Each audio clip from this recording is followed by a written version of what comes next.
Desde o início do enfrentamento da pandemia, a busca pela vacina para a prevenção de casos da Covid-19 tem sido intensa em diversos países. Após a conclusão de estudos clínicos, foi iniciada no final de 2020 a vacinação contra o novo coronavírus pelo mundo. No Brasil, a vacinação iniciou em janeiro de 2021 e, com ela, uma série de mitos e dúvidas permearam o imaginário da população. Diante disso, essa edição do programa Capacita objetiva oferecer à comunidade informações seguras sobre as vacinas disponíveis no Brasil até o presente momento, como elas agem no organismo humano, o número de doses a serem tomadas, bem como o intervalo entre elas, o que significa a vacinação da população e quais são as implicações para o enfrentamento da pandemia. Para oferecer tais informações, convidamos Deise Lisboa Riquinho, enfermeira, doutora em Saúde Pública pela Fiocruz, professora da Escola de Enfermagem da Universidade Federal do Rio Grande do Sul. Ela possui rica experiência em imunização, conduzindo atualmente um projeto de extensão na universidade sobre vacinação contra a Covid-19. Olá, nós vamos falar um pouquinho então sobre as vacinas. O que é a vacina, né, contra o coronavírus? Nesse momento nós temos então duas vacinas, né, no Brasil, que uma então é uma vacina absorvida Covid-19 inativada, né? O que isso significa? Então significa que é uma vacina feita a partir do vírus, né, SARS-CoV-2 inativado, ou seja, é um vírus morto, né? Isso é feito a partir de substâncias químicas, né, que destroem o vírus, né, impedindo então a sua replicação no nosso organismo, né, que possa causar doença.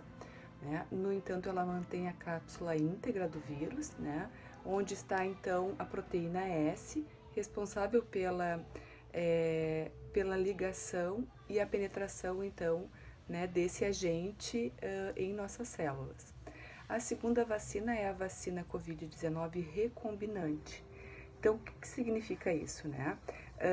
Ela é desenvolvida a partir, então, de um gene que é modificado, né?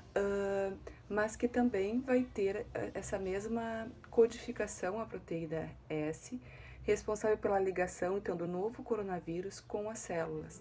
Né? Dentro dessa célula, então, tem um vírus, que novamente, né, não tem o poder de causar doenças nas pessoas, né, ele é modificado geneticamente e incapaz de se replicar dentro do nosso organismo, né, ou de causar qualquer alteração no nosso genoma, né, no genoma das nossas células. Então, esse vírus carreador, né, do código genético que instrui a formação da proteína S, então, ele é um vetor, né, da informação genética para células humanas que passam a fabricar a proteína S. Então, assim, acho que é bem importante dizer que tanto as vacinas inativadas quanto recombinantes, elas já existem no nosso sistema de vacinação nacional. Né?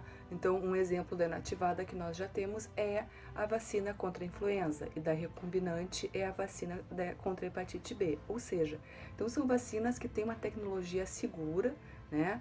E que são largamente utilizadas no Brasil e no mundo. Né?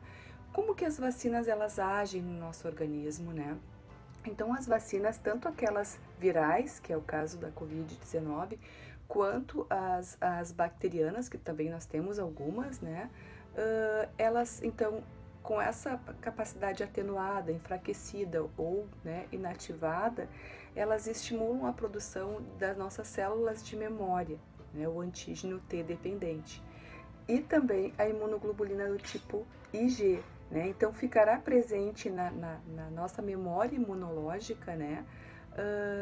Para o resto, esperamos, né, que no caso da Covid, para o resto das nossas vidas. A gente não tem ainda, né, a informação de qual é a durabilidade, né? Quando que nós precisaremos fazer novas doses de vacina, né? Qual será o aprazamento dela, né? Será anual, sazonal, que nem a influenza. Então, essa informação é algo que a gente vai precisar de um pouquinho mais de tempo para ser realizado, né?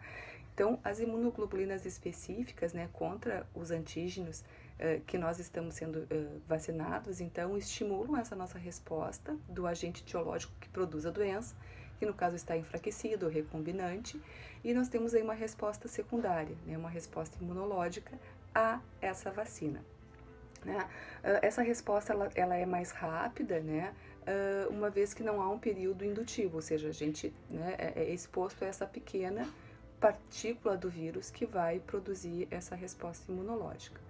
É bem importante também nós estarmos atentos, né, às doses. Então, essas duas vacinas que nós temos no Brasil, elas são com 2 doses, né? Que são com um intervalo de 4 semanas, né, no caso para a Coronavac, e de 12 semanas para a AstraZeneca. Então, é muito importante isso, né, obedecer o intervalo entre as doses, né, porque essa resposta imunológica, ela se dá com esse esquema completo, não é? Então, já falando nisso, né, quais as vacinas que nós temos disponíveis no Brasil? Né, a princípio, até hoje, né, 6 de março, nós temos disponíveis e aprovadas pela Anvisa a Coronavac, né, e também a AstraZeneca. Por fim, o que significa a vacinação da população e quais as implicações para o enfrentamento da pandemia? Tá? A vacinação, então, da população mostra, conforme mostram as pesquisas, né, implica numa proteção para o desenvolvimento das formas graves da Covid-19. Né?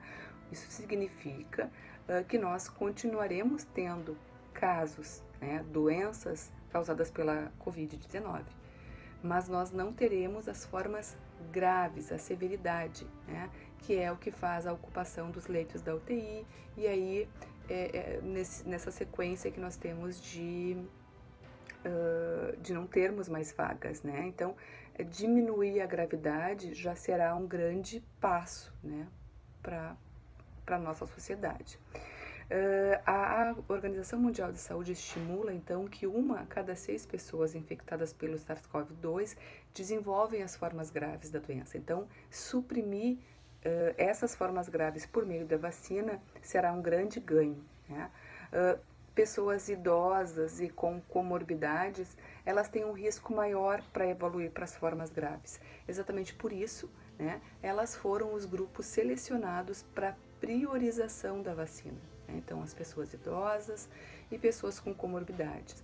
Nós ainda não avançamos muito, né, em relação às pessoas idosas, ainda estamos vacinando os idosos, então e os profissionais de saúde, então não chegamos ainda a outros grupos prioritários, né, por isso que é muito importante as medidas de distanciamento social, né, as medidas, então, conhecidas que é o uso da máscara, a lavagem frequente das mãos, são medidas para evitar o adoecimento, então, pelo coronavírus.